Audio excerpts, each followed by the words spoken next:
Welcome again to another episode of the MatStats Show, part of the State of Wrestling, the official podcast of the National Wrestling Coaches Association. I'm Jason Bryant. We're joined by host Glenn Gormley, and to the Johnny Carson that is Glenn Gormley, the Ed McMahon of our show, Kevin Hazard. Today, our guest, Jim Giunta of the National Collegiate Wrestling Association. We'll be talking about the NCWA on the NWCA show, probably two of the most confused acronyms in wrestling. That being said, we're also wearing some bright orange shirts because we're recording in May. Wrestling shirt a day in May, and of course, Kevin Hazard. I get a package in the mail that has this gigantically bright orange shirt that Glenn and I are wearing. If you're watching on video, Kevin, what possessed you to go with the Road Crew orange? Well, it's actually Glenn, but Glenn's got a great idea. But I know you. I'm blaming you because it said Hazard on the mail. So, Glenn, you're off the hook on this one. Well, I gave the shirts to Kevin. Go ahead, all right, let you guys bicker amongst yourself. Go ahead. So, whoever wants to take the lead on this. I'll take the lead here. We've done some shows recently on the men's tournaments, the women's tournaments, and a bunch of different things. And the one thing we haven't gotten to yet is the National Collegiate Wrestling Association. So what we did was we got the founder and executive director, Jim Giunta, here, and I'm going to let him talk a little bit, and maybe he can answer some questions, and Kevin, you can answer some questions. But go ahead, Jim. Tell us what this is all about. Well, Glenn, the NCWA was founded in 1997, and we did that as a result of the success we had in Texas of taking the high schools that we developed as clubs and eventually turning them into full-blown UIL sports in Texas. That's University Interscholastic League, which manages all the sports in Texas.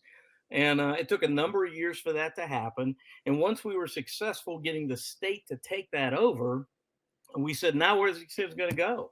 I mean, we had Title IX coming in and we were losing programs all over the country. And we said, how do we stop that? What can we do to give more opportunities to kids coming out of high school to continue their college career? Because I don't know, my understanding of wrestling is wrestling is a tradition sport. And so what happens is that you can ask anybody, if you go out in the backyard and you're a wrestler, you'll pick up a football and throw that to your kid. You'll throw a baseball to your kid. You'll play basketball.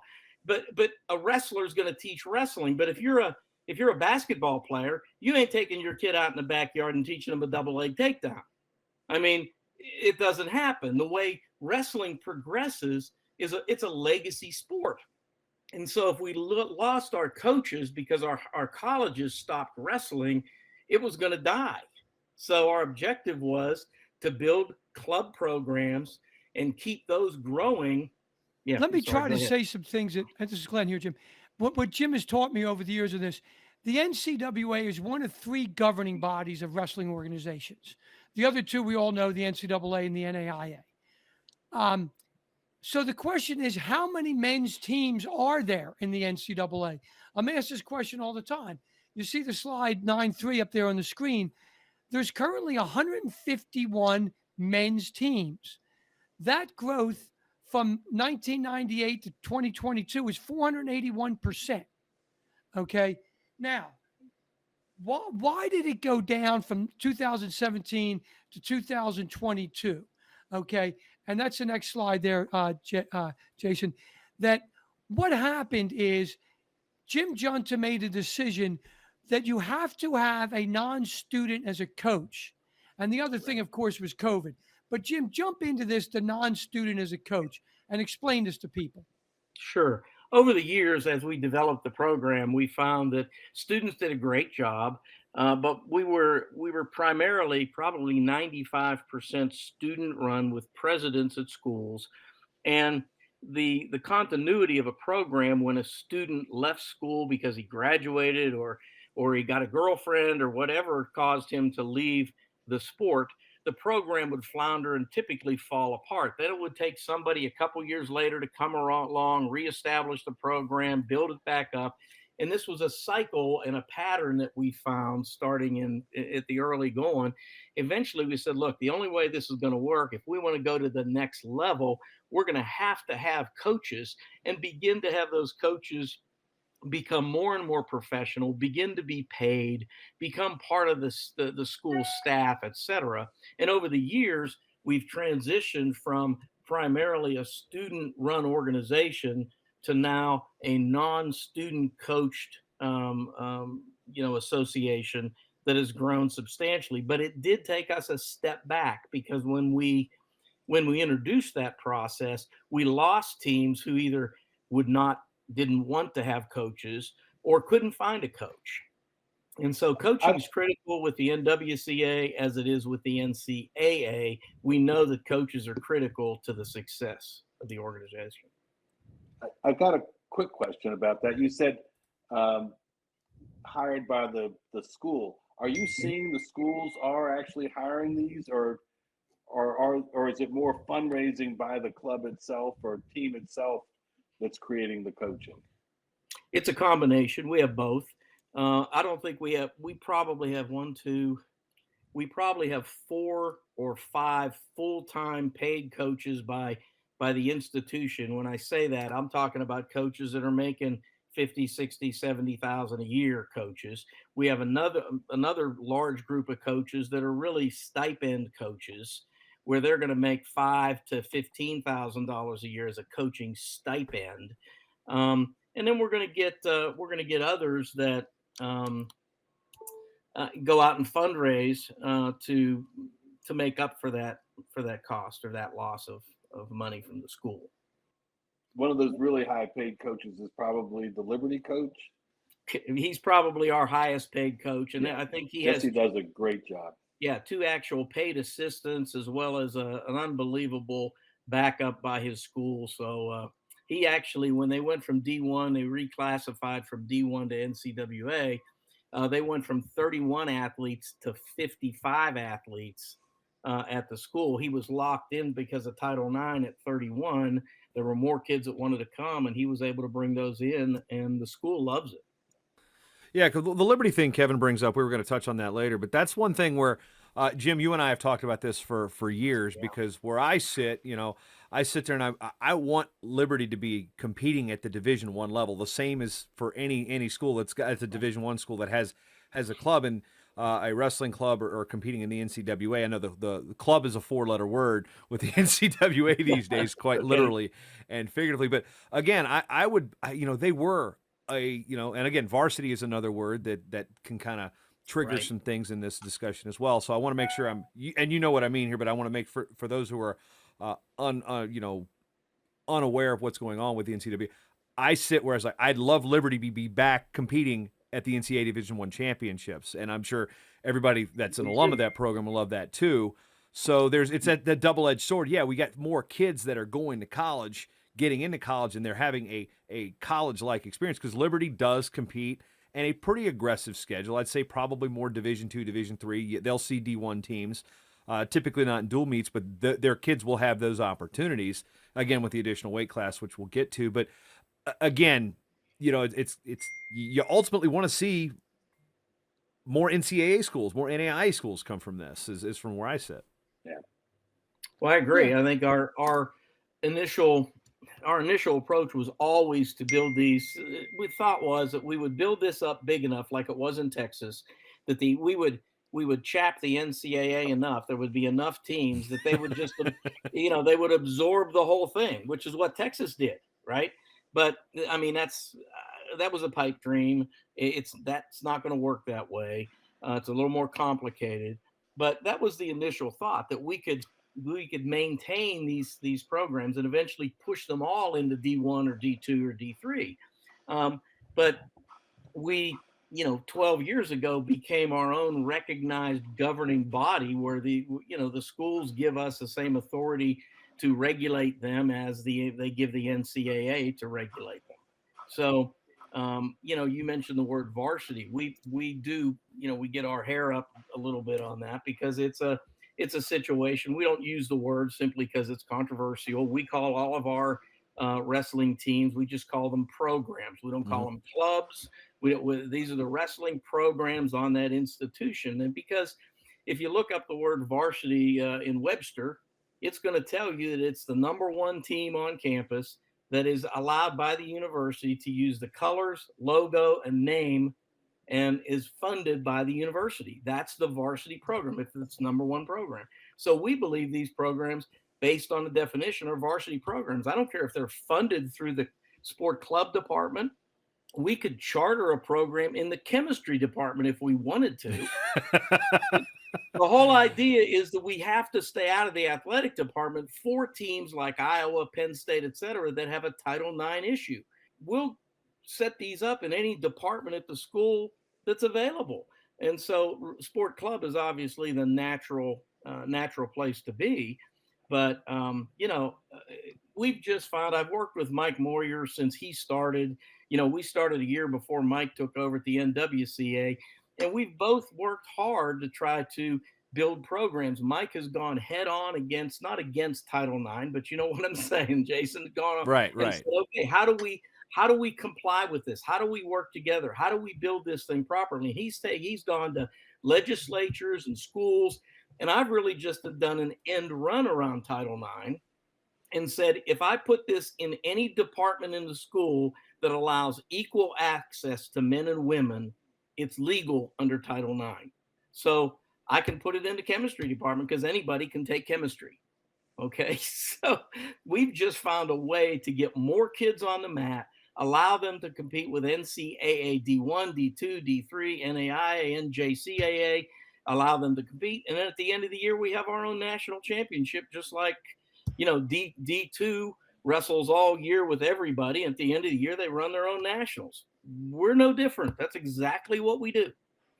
So where is MIT's program? Is it the chemistry or the engineering? This is welcome to the National Chemistry Wrestling Association. That's right. That's what the new NCWA. Yeah. MIT, RPI, Cal Poly. Yeah, those are all the chemistry department. I'm just kidding. But No, I understood what you were saying. But I'm just thinking, oh, that's why MIT moved over. There you go. Well, see, Kevin, you are the Ed McMahon on this thing. Yes. Let's go into some stats here and show the great success that Jim has had. Okay, because we've, the three of us, Kevin, me, and Jason, have all been singing Moyer's praises. Now let's sing a little Jim Giunta praises. How many women's teams are there? There's now 68 women's programs in the NCWA. That's an 871% growth since it started in 2008. Since the women started. Okay. Now,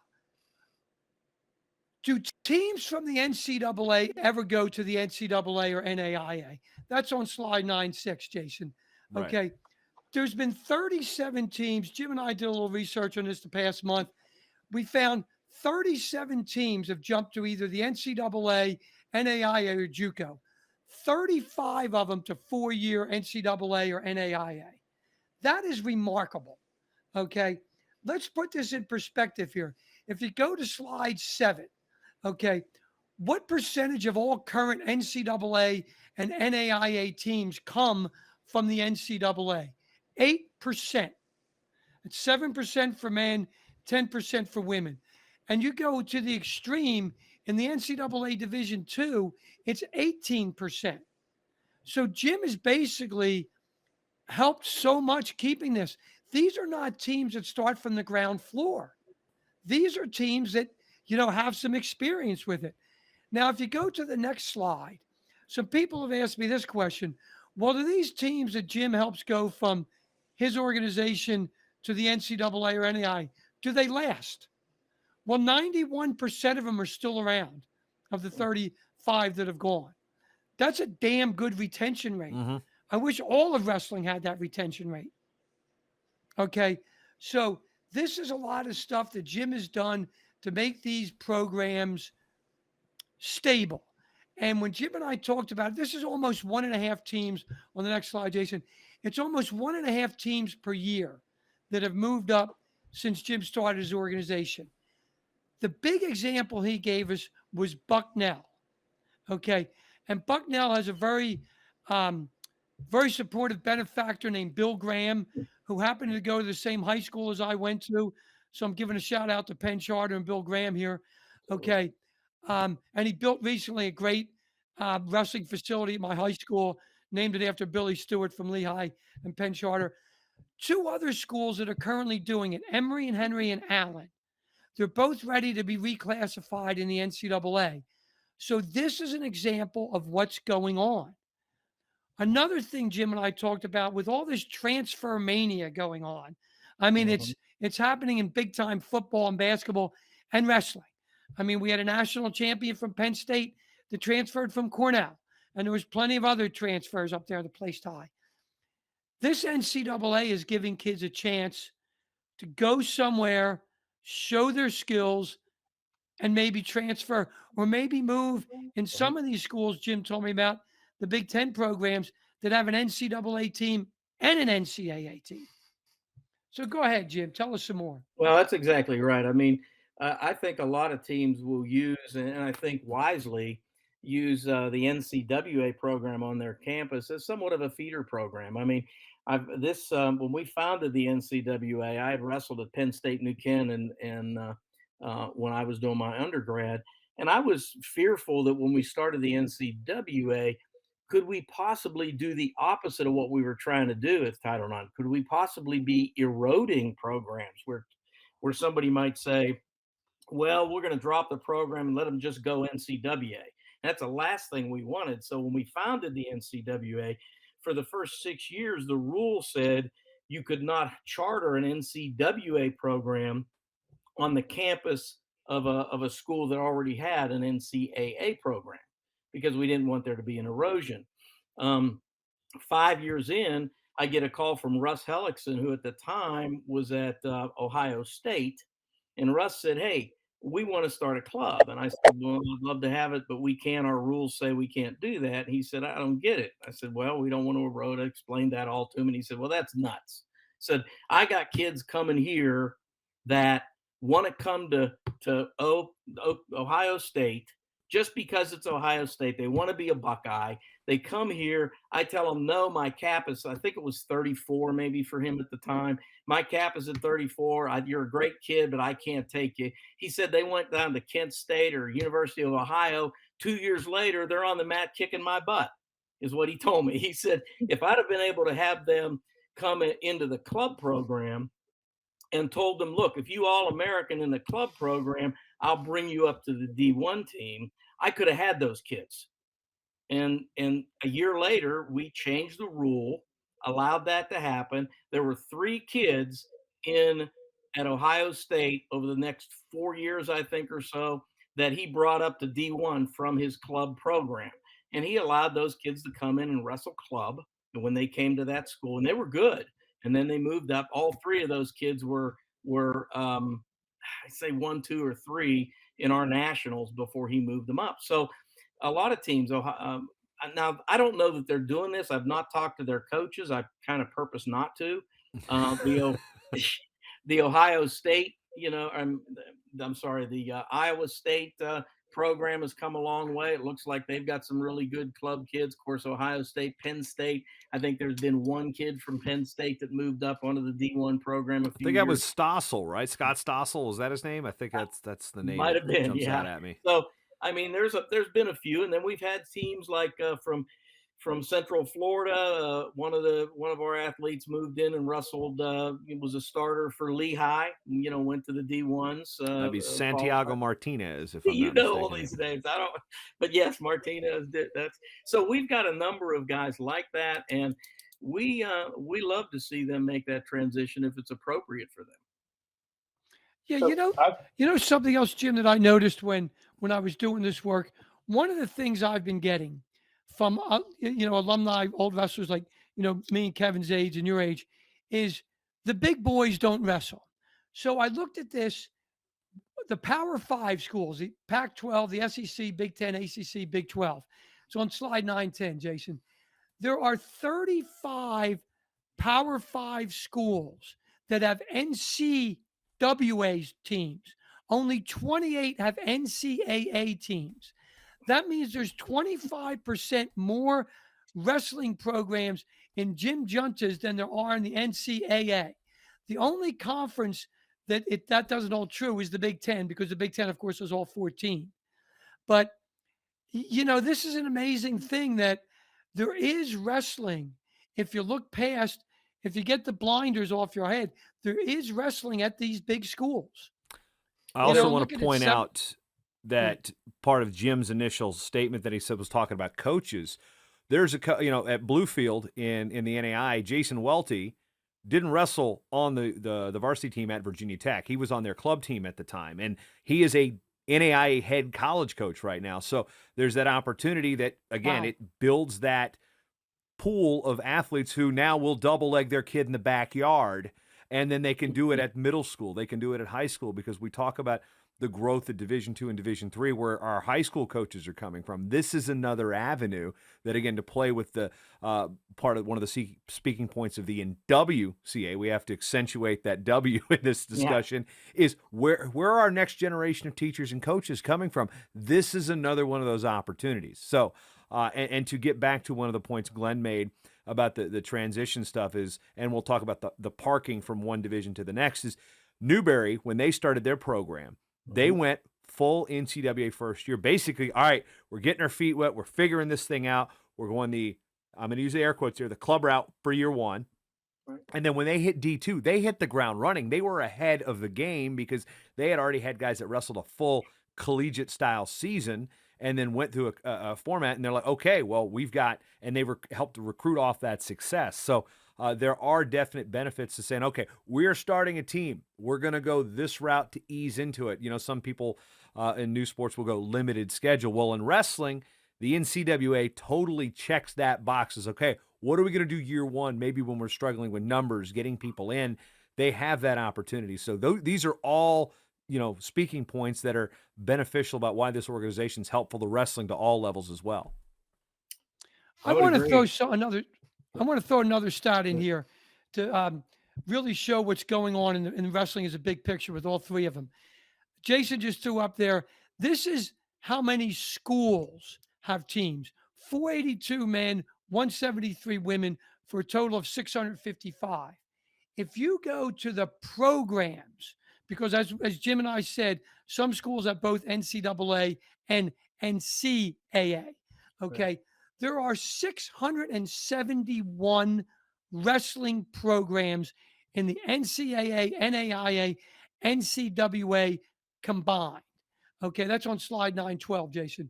Okay, now, people, me and Kevin and Jim's age, say, well, back with the glory days was back when we wrestled. And you always hear this stuff like, the boys of summer were the glory days of baseball, and all this stuff, with the 50s, with the A's being in Philly and the Dodgers being in New York and the Giants being in New York, et cetera. Well, why do you think the Dodgers and the Giants and the A's moved? Because nobody was going to the games. They weren't the glory days. Okay. So what we have right now, we have 671 programs. Back in the glory days, 1981, 82. Okay. This is the most we ever did. Jason and I looked this up. It's the most we can track, because there's another caveat to this. I'm gonna asterisk you real quick. Let me get you a little tangent. Another thing to bring to the equation that, in terms of the research that I'm going through, of course, I'm going to reach to this old amateur wrestling news, is the amount of Division I teams we know is currently 351. Now, prior to 81-82, the NCAA didn't track teams, and in that era. And I hate to use the term Wild West because it gets overused, but there were situations where you'd have one year, you might have teams, we're going to start wrestling because we got a guy that was in the military. Harold Nichols is a good example at Arkansas State. Had a team there for 2 or 3 years when he was stationed down there. When he left, program was gone. You don't do that in college sports these days. So in that era, you had a lot of short-lived programs that are like, we lost that program. Well, you know what? That program was there for 2 years. Or Birmingham Southern had a team for 3 years. That's really, and we refer back to Glenn's point, the glory days here. Now, another thing to bring up is how many sports were started during the draft era of that little conflict in Southeast Asia in the 60s and 70s. Guess what? The draft deferment for college enrollment, sports popped up like wildfire. This is something I'm also another deep dive, and we're going to look into that if we can find stats. So a lot of those programs were created out of thin air because, okay, we need something to get our kids to not go to war. And that was another reason men's sports were added in that era too. That's another thing to consider when looking at those numbers of those glory days too. So new facts to the equation to bring that up. That's something that's also worth looking into later. That's a great fact, Jason. And when Jason and I got this number 419 being 1981-82, the NCAA doesn't go back before then, so we really didn't know how many there were. But like Jason said, a lot of these people were very short-term programs for different reasons. Okay, now the next slide. Okay, I want to put this in perspective for you guys. Okay, we have 671 programs. Football is the big guy on campus everywhere, right? Well, there's 768 football programs if you count NCAA, NAIA, and Sprint. Sprint is what we used to know as kids as lightweight football. Okay, there's only 15 of those. You know, it's a very, very small group of schools. But wrestling is not far behind football in the number of teams. If we count the NCWA, and I counted Sprint for college, so why not? We're not that far away, guys. And with the way Jim is doing things and the way Moyer is doing things, in our lifetime, we're going to pass football. Think about that for a second, guys. No doubt. I made a prediction on a show a while ago that there's going to be more men's wrestlers in NCAA in 5 years than there ever were. And now I'm making the prediction that in me, Kevin, and Jim's lifetime, this is going to happen where there's more wrestling programs than there are football. Even Kevin, because there's dirt that's going, man, he's old. Yeah, Kevin is old, but I am. What happened? Well, and we're hoping he lives long after that too. Okay. Now, let's just put it in perspective here.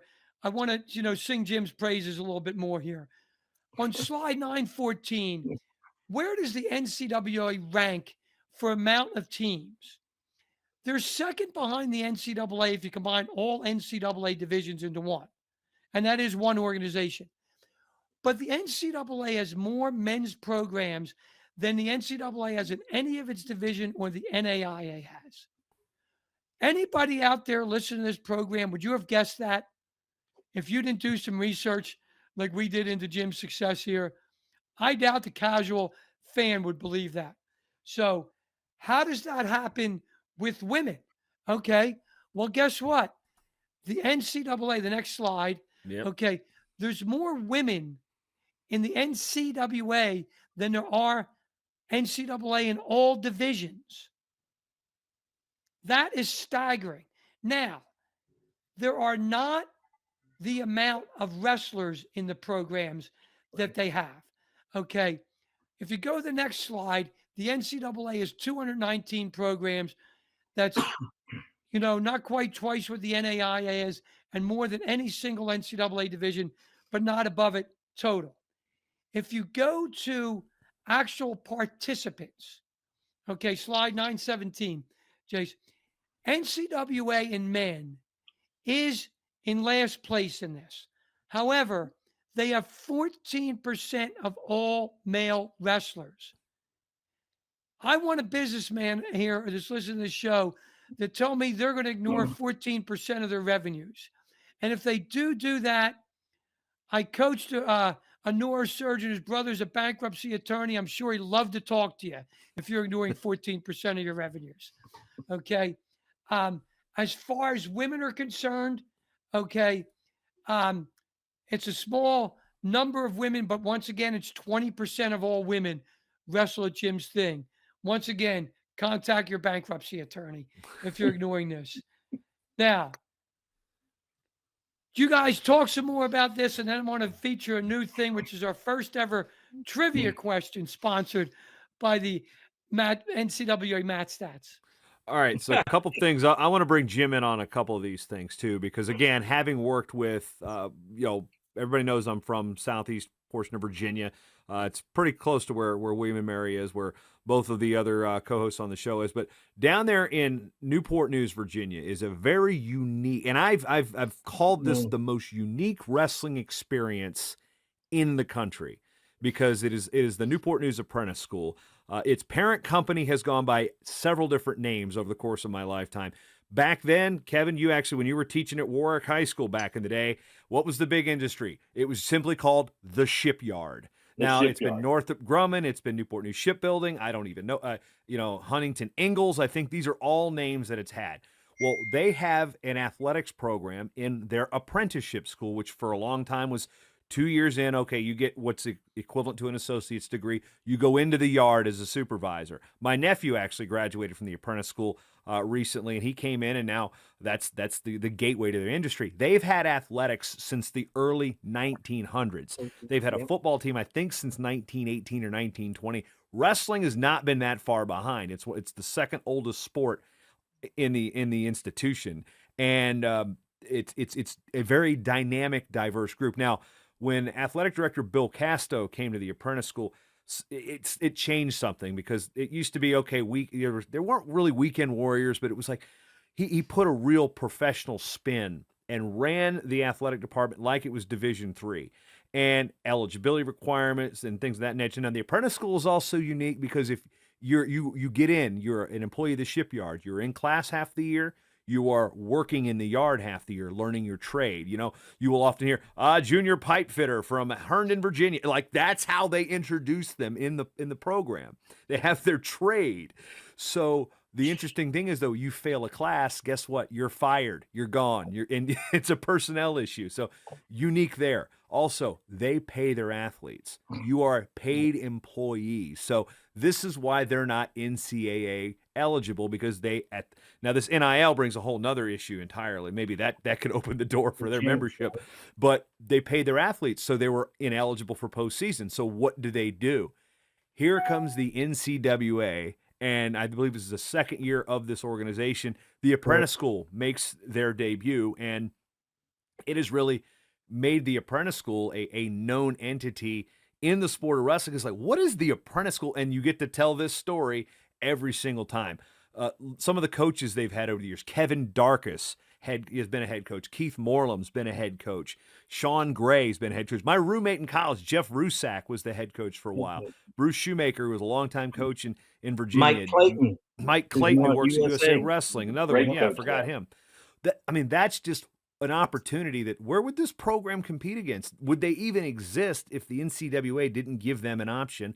Or would they just be, okay, we're going to wrestle on the weekends and there's no postseason? So that's one opportunity. Then there's schools like Grays Harbor, which is out in the northwest portion of the country, and I believe it's in Washington. And they have some 4-year programs and they have some 2-year programs. So some of their sports are like, we've got the 4-year programs playing baseball, so we're not doing this, and we have some 4-year people on our wrestling program. So it really kind of is that catch-all of like, okay, well, we can't do this, we can't do this. These are just two of the type of opportunities. And then, Jim, I guess you can speak on the relationship with another governing body out there, the USCAA, which is a bunch of schools most people have never heard of. They've been working with the NCWA, kind of have, not a mini kind of section of their schedule carved out to this. So I threw a lot of things at you, Jim. It's not really a question, but just to expound upon the unique experiences that the NCWA does for teams that we want to have wrestling, but we don't really have any place to go. Right. We've really picked up a lot of the orphaned programs out there, situations where, for whatever reason, they couldn't qualify to be part of the NCAA. They financially, as you mentioned, with Apprentice, we have other schools now coming online, taking the Apprentice lead. I don't know if you've heard yet of the Bath Ironworks. It's an apprentice school. Sure, in Maine. Up in Maine. They're paying a $5,500 moving fee, not to mention paying the students. They're paying them $5,500 to move there to go to school. You got Williamson Trade, which is in Pennsylvania. That's another school cut in that type of mold. So, we've really tried to find places where wrestlers go. They're going for their education or for whatever purpose it is, but they want to keep wrestling, and we want to keep them in the wrestling, fraternity, so that they become coaches, they become parents that come out and raise their kids as wrestlers, and we continue to build build wrestling overall. I'd love for every one of these teams to go NCAA, but realistically now I've been doing it long enough that I go, you know what? We're now our own governing body.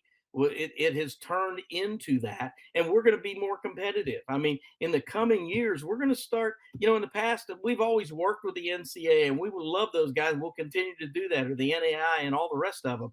But, in the past, we've always said, look, we're going to send everybody over to you. But you know what? It's beginning to be time when we kind of take our own group and go, okay, it's time for us to make some noise. We need to be out there competing and have those numbers, that Glenn talked about, where we're doing, we can beat NCAA and every other thing in the numbers combined. I see no reason why that can't happen. But I will tell you, once the stigma, and I so much appreciate, Glenn, you calling and asking to do this, because I mean, the message that we have to get out to people is this is legit. This is a league where you can come wrestle with the best, become an All-American. If you want to move up to D1, God bless you. I love the idea. But if you know what, you want to get an education at an MIT or at a Notre Dame, Florida State, Alabama, Auburn, you want to go to one of those schools, guess what? You don't have to not wrestle. You got a shot. And you got a shot to become an All-American. And you know what? In 20, 30, 40 years, when they're our age, they're going to look back and their All-American is going to be as good as any NCAA All-American out there. Okay, so it's a whole different world, and we have to start thinking outside this box. And I know that's a cliche, and quit saying that, well, that's only that club stuff. Guess what? You put my guy on the mat with your guy, I don't give a crap what division they're in. They're wrestlers, and we'll come out and see who wins. Quick question. We've talked about what you've done from 97 to now. What do you see coming up next 10 years?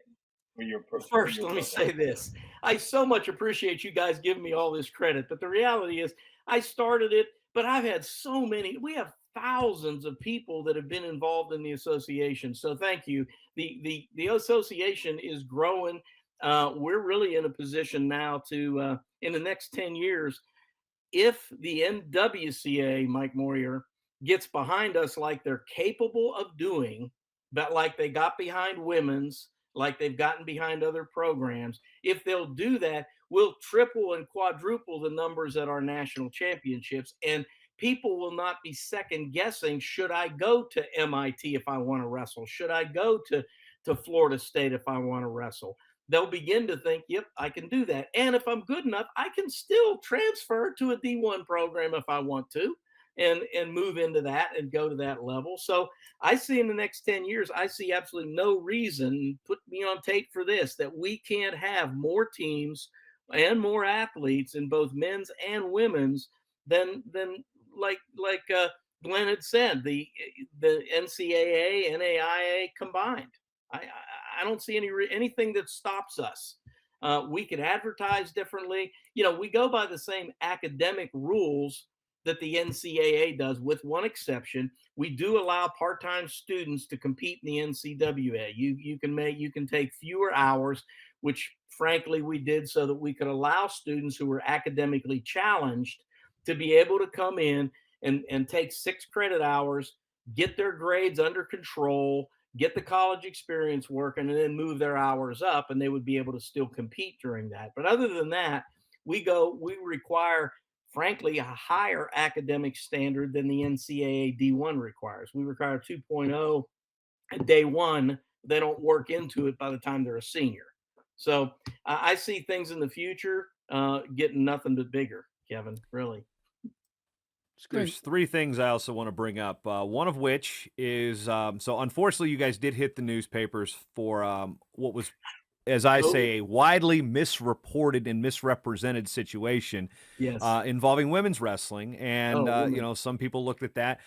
And what I'm bringing up here is, when you're not just counting these athletes, when you say women's group, that is a defined women's group of organization. It's not just like, oh, we're counting this team because they're on the men's team. No, you make sure that if there's going to be a women's team, a women's program on these campuses, they're following the exact same way, where there's interest for the women's team. If it's one girl, one woman that wants to wrestle, she's got to the same way. So that's the one thing where that's where it's grown. It's super organic. While the doors opened by, oh, we've got a men's team on campus. Whoa, can I wrestle? Well, let's start your women's club, and then that's where again you'll see a lot of teams, but numbers below. So explain, when women want to create their own women's club, and then secondarily, we can go into that place holding from DNAI to Division II has been the most prevalent, although there have been some teams that have gone from D2 to D1 that have used the NCWA as a placeholder. Some would go for a year or two and be like, okay, we're moving in. We'll lay out for a year or two. But there are some years, I think it was like the top 4 teams were like California Baptist, Lindenwood, Notre Dame College. I mean, it was a Grand Canyon. It was a monster tournament back then. So first touch on the women's topic on when we can get women's programs and how that happens at schools that want to have the athletes that want to start an NCWA club, and then onto our transitional team, so to speak. Sure, absolutely. Well, women's programs, exactly like you say, Jason. There are men's programs that started this way as well. One interested student who was a wrestler in high school who just really wants to continue to compete, we'll do whatever we can to help them get their program started. We cover them with insurance, both liability insurance as well as injury coverages for those athletes. And then so women's starts the same way. I mean, we have had, I don't know how many of them want to start a co-ed, or can't we just have this woman wrestle on our team? I said, no, that's the pattern. It would be that woman comes in, she wrestles 2 or 3 years, she leaves, the thing falls apart. No, we got to start a program. And we do that by going through the school, just like the men's. They get a budget just like the men's. Our biggest issue, those that are watching, are coaches. If you live in the area of an NCWA program, or even better yet, if you live within 10 miles of a college where you can drive in and help coach, we'll start a program. Call me. I don't care what college it is. We'll start a program, and it'll be wrestling next year. Okay. So it doesn't take long. It will get a program started, and we can do it with men's, women's, both. It's really a matter of people just understanding they have the opportunity. I don't know about you, but if I lived near a college, I was a wrestler, and I said, you know what? I want to get back on the mat. I want to maybe coach. I've never coached, but I'm going to get on there and I'm going to coach. Hallelujah. We'd love to have you. Okay. You can begin your coaching career in the NCWA, because believe it or not, most of our coaches that start are not coaches that have had years of college wrestling experience. They are guys that love the sport. They want to get out and give to fellow wrestlers, and they're just none of them come in this for the money. And so we get the people with amazingly good hearts that desire to go out there and do a great job. And then, yeah, they make money, because once they build the program, we teach them how to do things like run camps and clinics and go out there, and how they can fundraise. And then we teach them how to do a budget so that the school will give them those dollars. So women's coaching, we are struggling. We would love to have more women's coaches, but you know what? That's happening across the sport spectrum right now for wrestling. Is we have a bunch of women potentially coming to colleges with a lack of coaches. So we would love to get more women's coaches out there. Now, we do wrestle collegiate style in the NCWA for women. Okay. And our philosophy in that has always been, most of the women coming out of high school of all that wrestle collegiate style or folk style, that's what they're familiar with. And if you try to get them to change immediately to freestyle, which I support as well, but to change them, they'll go, I'm not going to go out. There's these other girls, they know freestyle, they're really good. I'm just not going to go get my head beat in. I'm not going to go out. But if I can bring them in collegiate style, and then in the summers, the ones that want to do that begin to transition, won't be summer, spring. In the spring, they transition over to freestyle. Now we've got the best of both worlds, just like the men's program. So we see women's program growing immensely. It's going to be difficult because there's a lot of schools opening up women's programs, and the talent pool is very thin right now, but it's changing, and it's going to get better and better. Our girls are amazing. If you guys go to our website real quick, whenever you get a chance, here's my plug, ncwa.net. I think the very first story is about a gal at Tampa, University of Tampa, a CBS story on her growth through the program, her comeback and injury, and you'll see some amazing wrestling from these women. And I'm pretty sure Kelly Rasmussen, if I'm not mistaken, right? Yes. Super age group level wrestler. She was at one of those early, I believe she was at one of those early women's colleges that started wrestling She was. early before our boom. So that's a name that people may recognize. They follow women's wrestling. As soon as I saw it, I'm like, wait a minute, I remember her. Yep. Another to your point about the LGBT. And then also we can't not mention Nate Engel, the assistant coach at Oregon State. His dad went and used his last year of eligibility at like 50 something and wrestled at the NCWA Nationals about a decade ago, if I'm not mistaken. So it was either San Jose State or UC Davis. I can't remember. I know he started at Davis back in the 70s and then came back and wrestled. And then Liberty had a guy that wrestled for them in the 80s, and we'll see him at the Virginia Duels one year. I'm like, that guy looks pretty old. 52 years old out there wrestling at the Virginia Duels. So opportunities abound for comeback stories as well. So yeah, we're I'm not wrestling anybody anytime soon. No. Actually, lastly, let's shift gears here. Okay, let's shift gears here a little bit. Guys, Jim, you've done a great job. Jason, I really like what you had to say about the Newport News Apprentice School. I became good friends with Phil Gennaro and Paul Hoffman there. They did a great job. They were football coaches and ADs, so they weren't wrestlers, but they helped, build all this stuff. I've heard stories from both of those great guys for years. So now we're going to start our first ever trivia question. Just go to slide 919. There's only one college in America that's been ranked number one at some point in football, men's basketball, women's basketball, baseball, softball, and they've had an NCAA Division I wrestling national champion. I've already told Kevin the answer to this. I was going to say, anybody else want to guess on this? And we'll let some people at home try and guess. I'll let Jim go first, actually, because I know the answer because I've seen the slides. You know the answer? I didn't know it, but there is an Easter egg somewhere in this show. There's a hint. There is. Okay. Somebody's got a hint. If you're visual, if you're watching William this. and Mary, since that's where you guys are at. No, we've never had a national champion. We don't have a softball team. We've never been ranked number one at the other sports. Although we might have been ranked number one at NCAA championship in basketball. Yeah, we've never made it in men and women's. We might have been ranked number one at some point in 1AA. There is that possibility. I don't remember it, but no, it's not William and Mary, Jim.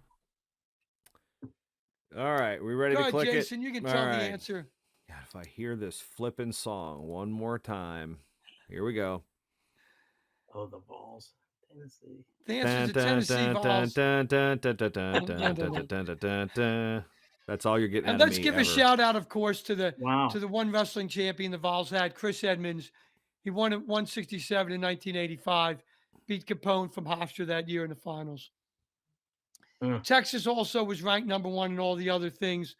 And I use this partially because you, Jim, you're adopted home state, but they've never had a women's champion, a men's wrestling champion. But both Texas and both UTs do have programs on Jim's organization, NCWA programs now. Now, are you sure Texas never had a D1 program? I mean, not a program. Oh, no, they never had a champion. Never had a champion. Yes. Okay, I didn't know. I mean, they had some programs before World War I. Yeah, there. What's weird is in going through the history of Texas wrestling, you go through the old amateur wrestling news, you'll see again back prior to '69, the NCAA championships were open. Yeah, but you could go. I mean, if you had a team, you could go.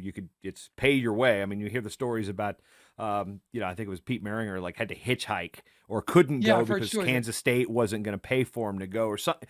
It was open. So, but we go back and look, and I believe in 1920, in the late 20s, early 30s, Texas did compete or had somebody representing the Longhorns at the NCAA championship and did place. I believe there's one or two All-Americans ever from that era. But that's basically the extent of Longhorns wrestling. So, all right. Now, but what you did see programs, you'd see like Richland, which has an NCWA team, and then you see these schools in like this Texas conference, like they'd wrestle each other, but you rarely see them wrestle anybody else. It was weird. This weird, like I guess Texas, acted as its own country there when it came to college wrestling back in the day. California JUCO. That's right. Yeah. Yep. Okay, and guys, Next month's show is Wednesday, June 15th, 2022, 3 p.m. Eastern Daylight Time.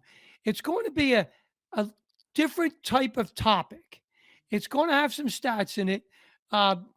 Jason's done a hell of a lot of research on already, and I'm going to start doing some after this show. But the topic is going to be renovating NCAA Division I men's wrestling, some possibilities of conference realignments, etc., that we can help grow the sport. It's going to be something that when people listen to, it'll be a great barroom discussion. And as a guy that owned bars for 30 years, I'm all for that. Hold that thought. Keep talking, Glenn, because I got to grab something. Okay. So I'll keep talking. And it's going to be a great way to do it. I mean, man, before football had their playoff scenario, it was who was the best team in the country? Well, who knows? But we'd sit and argue because one never played two at the end of the year. And sometimes Dick Nixon had to weigh in that Texas was better than Penn State. So, all right, I had to do this. But Glenn, if you're on video, this is a treat for you because just look at what I got here. You kind of can't. This is a mug from the Green Leaf. It's so worn out. Good. Let's see. What's it say? I see good beer, good food, good people, bad parking. This is the mug. It is so worn. That ought to tell you, Glenn, how many times I've spent time in that establishment. There, Jason, I really appreciate the plug there. And that was our motto because we had horrible parking. That was the worst parking lot in the state of Virginia. Oh, my goodness. In history. Oh, yeah, everywhere. In history. So last pitch on next month's show. And this is something that I think wrestling as a whole, we tend to look at our world in such an insular fashion. Like, okay, it's like we don't know anything else exists. It's like, oh, well, because we complain about all the other sports, but we really don't know what they're doing or how the legislation goes. So this is to open some eyes and say, hey, this is how we adapt to our surroundings versus just kind of curling up in our ball a little bit and be like, well, we have this. Well, why not this?